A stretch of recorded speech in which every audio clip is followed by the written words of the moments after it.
नमस्कार। आज हम आपकी वर्कशीट नंबर 3 क्लास 9वीं विज्ञान हिंदी मीडियम को पढ़ेंगे। आज हम पढ़ेंगे निलंबन के बारे में। निलंबन जो है हमारा विलयन के विपरीत होता है। विलयन में जो कणों का आकार अत्यधिक छोटा था जिनको हम खुली आंखों से नहीं देख सकते, जबकि निलंबन में बहुत बड़ा होता है। तो एक उदाहरण के साथ इसको शुरू करते हैं। आप देख रहे हैं कि एक जार के अंदर पहले जब मिट्टी हम मिलाएंगे तो विलयन तैयार होता है। तो ये हमारा विलयन तैयार हो गया। लेकिन जब मैं इस विलयन को रख दूंगा तो धीरे धीरे ये मिट्टी के कण नीचे बैठने लगेंगे और कुछ समय बाद आप देखोगे कि मिट्टी पूरी नीचे तरह बैठ गई है और पानी फिर हमें थोड़ा साफ नज़र आ रहा है। तो ऐसा क्यों होता है? तो असल में जो ये मिश्रण तैयार हुआ है वो विलयन नहीं है, ये निलंबन कहते हैं। क्यों कहते हैं इसको निलंबन? क्योंकि यहाँ पे विलय जो कि मिट्टी है और जो विलायक जो कि पानी है, ये एक दूसरे में घुलते नहीं है। ये सिर्फ अस्थायी रूप से उसमें जब तक इनको यहाँ पर हम हिलाते रहते हैं तब तक उसको एक तरह के जो बल मिलता रहता है, इस कारण से ये होता है। और इस तरह का जो मिश्रण होता है उसको क्या कहते हैं हम? विषमागी मिश्रण। तो विलय को विलायक से आसानी से अलग किया जा सकता है निलंबन के अंदर। वो कैसे होता है आइए देखते हैं। अगर हम एक कीप ले लें और उसके अंदर हमने एक फ़िल्टर पेपर को लगा दिया यहाँ पर अंदर, और उसमें एक बीकर नीचे लगा देते हैं हम।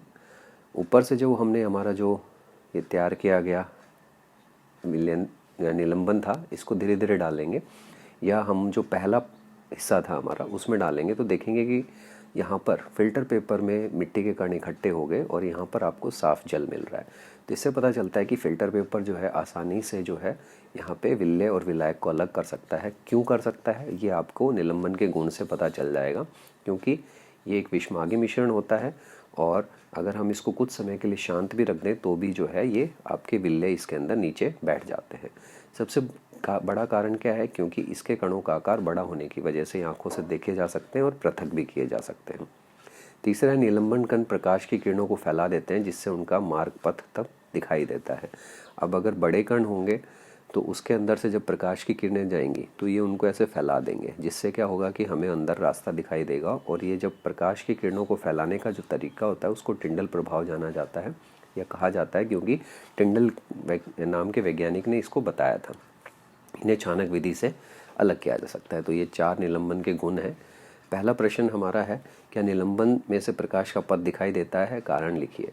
तो हम इसको यहाँ प्रश्न से ही शुरू करेंगे। यहाँ पे लिखेंगे क्या की जगह आप लिख दोगे हाँ, निलंबन में ही प्रकाश का पथ दिखाई देता है क्योंकि ये निलंबित कण प्रकाश की किरणों को फैला देते हैं जिससे उसका मार्ग दृष्टिगोचर हो जाता है। समझ गए होंगे आप उत्तर। आपने लिखना है हाँ, निलंबन में से प्रकाश का पथ दिखाई देता है क्योंकि ये निलंबित कण प्रकाश की किरणों को फैला देते हैं। दूसरा, निलंबन और विलय में अंतर लिखना है। तो आप यहाँ पे ये एक विषमागी मिश्रण है, ये एक समागी मिश्रण है।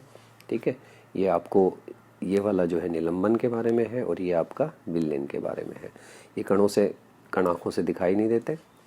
आप इसमें लिख सकते हैं ये आँखों में दिखाई नहीं देते और ये निलंबित कण प्रकाश किरणों को फैला देते हैं, और इसमें ये फैलाते नहीं हैं। क्यों? तो इस तरह से कोई भी 2 या 3 पॉइंट आप इसमें लिख सकते हैं। ध्यान में रखना है ये वाला आपका विलयन का है और वो पहला वाला निलंबन का। तीसरा प्रश्न है, इसमें से आपको छांटना है निलंबन क्या है। अब निलंबन छांटने के लिए आपको ध्यान में रखना है कि आपके विलय का आकार बड़ा होना चाहिए। तो आटा और पानी निलंबन आएगा, नमक पानी आपका नहीं आएगा, रेत पानी भी निलंबन आएगा। तो ये 2 उदाहरण इसमें छांट के लिखने हैं। चौथा प्रश्न का उत्तर सीधा सीधा इसमें से लिखना है। निलंबन के कोई भी 3 गुण लिखने हैं। तो पहले में आप यहाँ तक लिखें, यह एक विषमागी मिश्रण है, इतना सब। और दूसरे में आप ये लिख दें, इसके कणों का आकार बड़ा होने की वजह से इसे आंखों से दिखा जा सकता है। और तीसरा पॉइंट आप इसे यहाँ तक लिख दें। इस पॉइंट को आप छोड़ दें क्योंकि ये पीछे प्रश्न में आ गया है। क्योंकि 3 ही गुण लिखने हैं तो 1 2 3 गुण ही आपके हो जाएंगे। उम्मीद करते हैं आपको वर्कशीट पसंद आएगी। देखने के लिए धन्यवाद।